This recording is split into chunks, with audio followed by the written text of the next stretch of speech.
Olá pessoal, tudo bem? Professor Eduardo Miranda na área. Então hoje nós vamos dar sequência aqui à nossa aula anterior, porque eu fiquei mais ou menos de nós fazermos uma espécie de migração agora de áreas do conhecimento. Então vamos lá.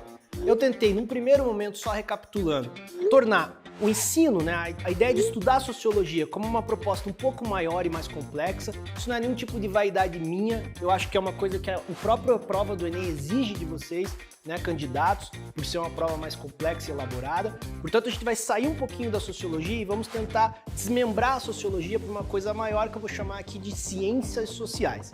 Dentro desse campo maior, nós temos duas outras disciplinas que vão formar com a sociologia as ciências sociais. Quais são essas duas novas disciplinas? A antropologia, que nós já vimos um pouquinho a importância e o peso de seus métodos e suas teorias na aula passada, e hoje nós vamos dedicar uma atenção especial para essa segunda outra área, que é a ciência política, que também tem seus segredos, suas abordagens, suas teorias e métodos específicos. Então olha só, a gente viu lá no comecinho, nosso primeiro encontro aqui, que a sociologia poderia estudar, entre outras coisas, claro, mas aqui, para nossas aulas e para o nosso início de caminhada, eu selecionei dois temas fundamentais, que são o tema da socialização e das instituições sociais. Nós vimos isso na aula passada, quem não viu, vai lá no vídeo, dá uma assistida que vale a pena. A antropologia eu classifiquei como a ciência que estuda a cultura. E dentro do estudo da cultura, eu pedi para vocês pedir que vocês tivessem atenção especial em duas grandes correntes teóricas, o etnocentrismo e o relativismo cultural. Nós lançamos mão disso para resolver das questões, exemplo lá que eu trouxe também na aula passada. E hoje, na aula de hoje, nós vamos ver, portanto, a ciência política, que eu também vou defender aqui, que é a ciência que estuda o poder e não apenas a política. Esse já é um primeiro achado, penso eu, aqui das nossas aulas, porque muito rapidamente os alunos associam a ciência política à política institucionalizada, aquela que nos remete aos partidos políticos, às instituições políticas, às eleições, os atores políticos. Não que ela não estude isso, de fato, ela estuda e muito isso, mas ela não é restrita a isso. E é importante a gente ficar atento que a ciência política, portanto, não estuda apenas a política institucional. Ela estuda a política do dia a dia, a política de você convencer um colega, quem que vai comprar água, quem que vai comprar refrigerante no churrasco, quem que vai decidir viajar, quem que vai ficar em casa. Tudo isso é política, lida com argumentos, com força, com relações de poder e choques de interesse. Então, a ciência política, a partir do momento que estuda poder, ela estuda outras áreas que não só a política institucional. Dentro dessa ideia de estudar o poder, aqui, aí sim, nós vamos estudar duas frentes importantes que são muito recorrentes nas questões, principalmente aí do Enem.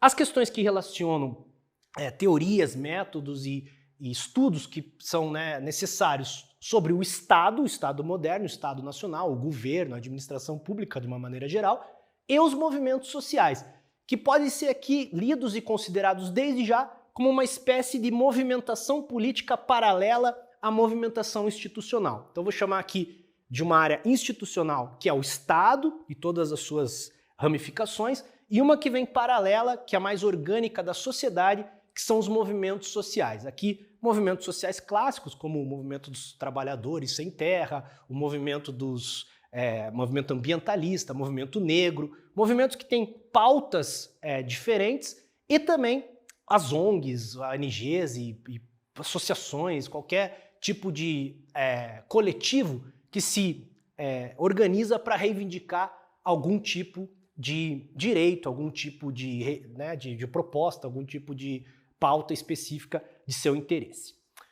Bom, então eu vou trabalhar aqui, para a gente começar, uma questão de um Enem antigo, que todas as questões aqui que eu trabalho com vocês sempre já apareceram em algum Enem aí da nossa trajetória, da nossa vida, e aqui eu trouxe um que eu acho fundamental para essa abordagem que eu propus aqui alguns segundos antes. Então vou ler aqui com vocês a questão lá do Enem. Não nos resta a menor dúvida de que a principal contribuição dos diferentes tipos de movimentos sociais brasileiros nos últimos 20 anos foi no plano da reconstrução do processo de democratização do país.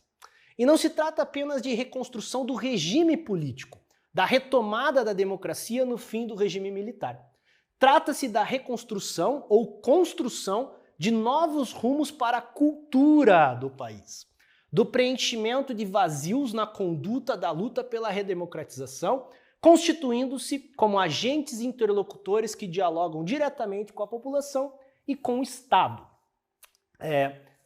Essa é uma passagem, né, adaptada do livro, tal, que se chama Os Sem Terra, ONGs e Cidadania. E o comando do Enem vai perguntar, sempre, né, focado sempre no comando. Vocês sabem que o comando é o que dá o tom, é o que, né, te fala assim, ó, o que eu quero de você. Aí o comando diz assim: no processo da redemocratização brasileira, os novos movimentos sociais contribuíram para... Me parece que já está por ali, a gente falou disso. Vamos dar uma olhadinha nas alternativas. Letra A, diminuir a legitimidade dos novos partidos políticos então criados. Letra B, tornar a democracia um valor social que ultrapasse os movimentos eleitorais. Letra C, os momentos eleitorais, não movimentos eleitorais, momentos eleitorais. Letra C, difundir a democracia representativa como objetivo fundamental da luta política. Letra D, ampliar as disputas pela hegemonia das entidades de trabalhadores com os sindicatos. E letra E, fragmentar as lutas políticas dos diversos atores sociais frente ao Estado político. Como eu sempre digo, as questões do Enem, elas são muito bem elaboradas, elas exigem estudo e preparo dos alunos, é por isso mesmo que a gente está aqui juntos. Eu diria que nessa questão especial, a gente tem algumas alternativas que a gente pode excluir já do debate, né? Não tem sentido nem com o trecho selecionado e muito menos com o comando da questão. Eu não sei se vocês estão acompanhando comigo aí, mas, por exemplo, eu não consigo vislumbrar essa alternativa que fala entre trabalhadores e sindicatos, apesar de novo, né, o Enem está subentendido, às vezes ele pode pensar isso, né, o aluno, quando fala disso, associa rapidamente as questões trabalhistas ou mesmo as lutas patronais, as questões mais de labor, né, e de direitos trabalhistas, mas lembrem, o comando é o que eu tenho que estar atento. Então, pensando o comando da questão, acredito que essa letra D já pode ser aqui excluída. Também acho que não faz muito sentido, né, a gente pensar a alternativa A, porque se fizesse sentido, teria que ser o oposto. Quando ela diz assim, diminuir a legitimidade dos novos partidos políticos então criados, primeiro que ela não é tão explícita falando de novos partidos políticos, a gente meio que sabe, entende isso pelo processo histórico e pelas passagens que o trecho nos faz lembrar aqui dos nossos estudos, principalmente da história. Mas ela não é específica, né, nem o comando da questão é específica sobre partidos políticos. E segundo, não seria diminuir, né, seria aumentar a legitimidade, ou pelo menos potencializar os partidos políticos, faria mais sentido com a questão. O que eu aceito, portanto, né, no nível que a gente está, aí vejam como é que vocês estão, se vocês já aí na A e na D tiveram alguma dúvida, eu sugiro que deem um pouquinho mais de atenção e voltem aqui conosco, né, estudem um pouquinho mais as questões de humanidades e principalmente de sociologia.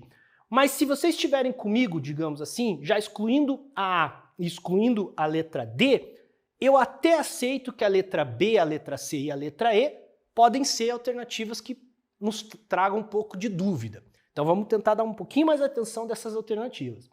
A letra B vai falar, tornar a democracia um valor social que ultrapassa os movimentos eleitorais. Essa alternativa faz bastante sentido, na minha opinião, com o trecho, porque ele está falando aqui, lembra, não é apenas um momento de reconstrução do regime político, mas fundamentalmente um momento de abertura cultural, de reconfiguração de como que a sociedade vai se organizar. Lembra lá no comecinho, quando eu falei metodologicamente da ciência política? A ciência política lida com o quê? Com questões de poder, que vão além da política institucional. Então eu não estou falando só do regime político, eu estou falando de outras questões que nos levam até a questões mais complexas, como a cultura de um povo. Então, nesses termos que eu digo sempre, né, e aqui é a minha proposta, que nós às vezes podemos responder as questões do Enem não só por conteúdo, porque conteúdo vocês já têm, vocês estão muito bem preparados, mas aqui a gente vai dar uma atenção também a uma parte que às vezes é negligenciada, né, nos cursos e até por nós mesmos professores, que é a parte metodológica. Então lembrando lá, sempre que eu falar de ciência política, eu posso metodologicamente também entender uma questão. Qual que é a metodologia da ciência política? É entender as relações de poder e não só as discussões políticas. As relações de poder, elas são maiores do que o mundo político. Como aqui, a gente está lidando com questões culturais, questões que nos remetem aos movimentos sociais. Os movimentos sociais não têm necessariamente uma ligação com partidos políticos, por exemplo. Então, nessa questão, me parece que a letra B se torna a questão que o comando pede. Né? No processo da redemocratização brasileira, os novos movimentos sociais contribuíram, sobretudo, né, para tornar a democracia um valor, no sentido cultural, social, que ultrapassa os momentos eleitorais. Porque a gente não está falando só de regime político, da democracia, das eleições e tudo mais. A gente está falando de uma coisa muito maior, que é a cultura de um povo. Beleza?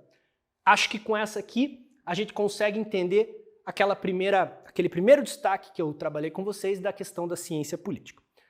E aí eu trago um segundo momento aqui, uma segunda questão que também fez parte já de provas do Enem, que vai falar de um tema que é sempre também muito recorrente, que é a questão da representação política, porque eu falei, né? A ciência política lida com essa questão de poder, que não necessariamente nos remete ao mundo da política propriamente dita, mas ela estuda, claro, sempre e muito a política propriamente dita, digamos assim, os partidos, as eleições, ela também enfoca, né? Ela também analisa tudo isso.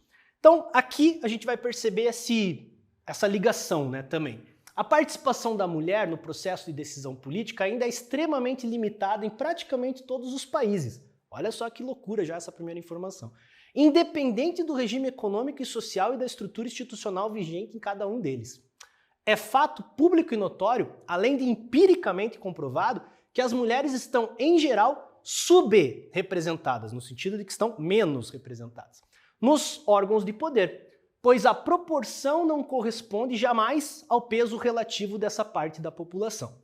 Isso está lá no livro chamado Mulheres Públicas, Participação Política e Poder. Um tema bastante pertinente, bastante atual e, infelizmente, eu diria aí no sentido mais sociológico, ainda presente, né? Ainda atual, porque esses dados, se você tirar esse trecho de um livro que é de 2002 e fizer, digamos assim, uma atualização, infelizmente, esses dados ainda são bastante atuais, são bastante presentes na nossa contemporaneidade, passados aí já quase 20 anos, infelizmente. Então vamos lá. O comando da questão vai dizer o seguinte: no âmbito do poder legislativo brasileiro, a tentativa de reverter esse quadro de subrepresentação tem envolvido a implementação pelo Estado de... Aí vem as alternativas, né? Letra A. Leis de combate à violência doméstica. Letra B. Cotas de gêneros nas candidaturas partidárias. Letra C. Programas de mobilização política nas escolas. D. Propagandas de incentivo ao voto consciente. Ou E. Apoio financeiro às lideranças femininas.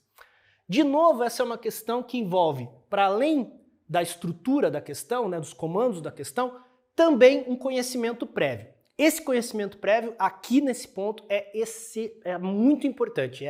Assim, talvez sirva para além, né, das questões das humanidades, sirva também para as questões de cidadania, para a própria questão da questão discursiva, da redação, né, que é muito próxima sempre desses grandes debates que estão atuais, como eu disse até hoje, que é o quê?